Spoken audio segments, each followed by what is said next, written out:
ओनलालगंज।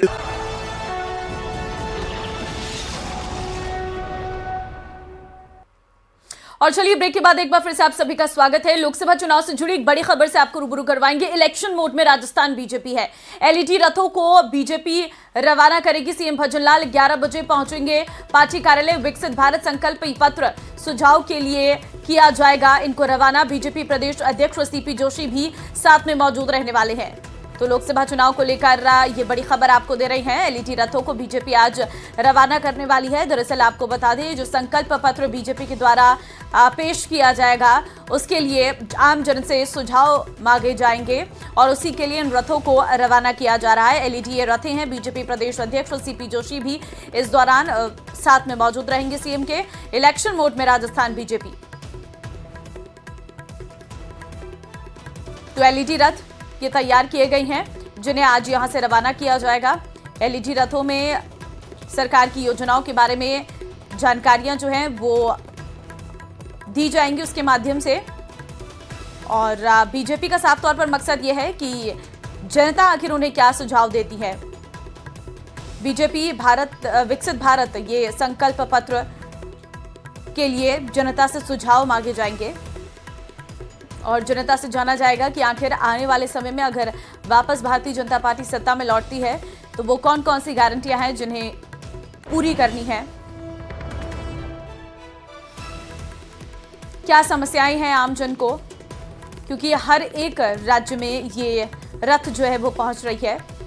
और फिलहाल आज राजस्थान में भी सीएम के द्वारा इन एलईडी रथों को हरी झंडी दिखाई जाएगी और इन्हें रवाना किया जाएगा। 11 बजे का समय रहेगा जब पार्टी कार्यालय पहुंचेंगे सीएम। बाबूलाल संवाददाता फोनलाइन पे इस वक्त हमारे साथ है। बाबूलाल, देखिए, पहली लिस्ट की घोषणा हो गई है और अब तैयारियां भी तेज हो गई हैं। आज एलईडी वाहन जो है उन्हें रवाना सीएम करने वाले हैं, क्या जानकारी?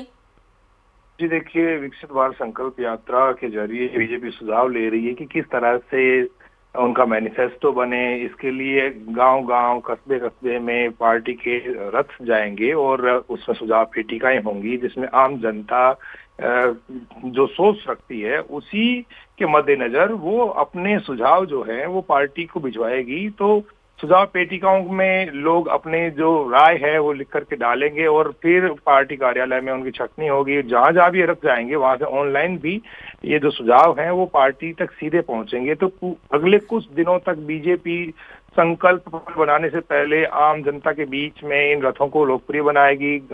हर गांव कस्बों में बड़े बड़े जलसे होंगे और आम जनता से कहा जाएगा कि उनको कैसी सरकार चाहिए, तीसरी बार मोदी सरकार का। बिल्कुल बाबूलाल, और इसी की तैयारियां जो है वो अब तेज हो गई हैं। बहुत धन्यवाद आपका तमाम जानकारी देने के लिए। फिलहाल लोकसभा चुनाव से एक बड़ी खबर आपको और देंगे। कांग्रेस में प्रत्याशियों के चयन को लेकर कवायद तेज हो गई है। दिल्ली में उम्मीदवारों के चयन पर एआईसीसी करेगी मंथन। पूर्व सीएम अशोक गहलोत आज पहुंचेंगे दिल्ली। फ्लाइट से ग्वालियर से दिल्ली पहुंचेंगे गहलोत। कल भारत जोड़ो न्याय यात्रा में शामिल हुए थे गहलोत। प्रदेश कांग्रेस कमेटी के वरिष्ठ नेता भी जा सकते हैं दिल्ली। तो फिलहाल आपको बता दें, दिल्ली में उम्मीदवारों के चयन पर एआईसीसी करेगी मंथन और पूर्व सीएम अशोक गहलोत आज पहुंचेंगे दिल्ली। राकेश शर्मा संवाददाता इस वक्त हमारे साथ फोन लाइन पे हैं।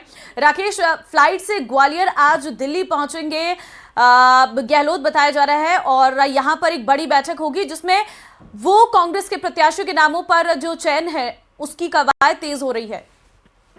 बिल्कुल, देखिए, पहले बीजेपी ने बाजी मार ली है। पहली सूची बीजेपी ने अपने प्रत्याशियों की जारी की है और सूची के बाद अब कांग्रेस में हलचल बढ़ गई है। कांग्रेस अपनी पहले प्रत्याशियों की सूची जारी करने के लिए अब एआईसीसी महामंथन कर रही है और सबसे बड़ी बात यह है कि राजस्थान में कांग्रेस को जीरो से शुरू करना है। अभी लोकसभा का कोई भी सदस्य राजस्थान से कांग्रेस से नहीं है। ऐसे में कांग्रेस जो बीजेपी की पहली सूची जारी हुई है और ऐसे लोकसभा क्षेत्र जहां पर निर्बाध रूप से जो नाम सामने आ रहे हैं, कई लोकसभा क्षेत्र ऐसे हैं जहां से सिंगल नाम पर जो पैनल तैयार हुआ है। इसके अलावा जहां पर निर्विरोध रूप से जो लोकसभा के प्रत्याशी दावेदार प्रत्याशी हैं तो उन पर जल्द ही कांग्रेस एक सूची जारी कर सकती है।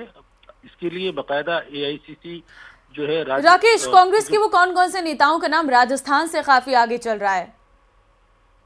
बिल्कुल, देखिए, खासतौर पर अगर हम देखें तो सबसे पहले उदयलाल आंजना एक पैनल में एक नाम गया है। इसके अलावा करीब 5 ऐसी सीटें हैं जहां पर कांग्रेस के सिंगल प्रत्याशियों के नाम हैं और वो दावेदार हैं। इसके अलावा 2 सीटों पर 2 प्रत्याशी हैं, कुछ लोकसभा सीटों पर। ठीक है राकेश, बहुत और धन्यवाद 3 आपका प्रत्याशी। तमाम जानकारी देने के लिए।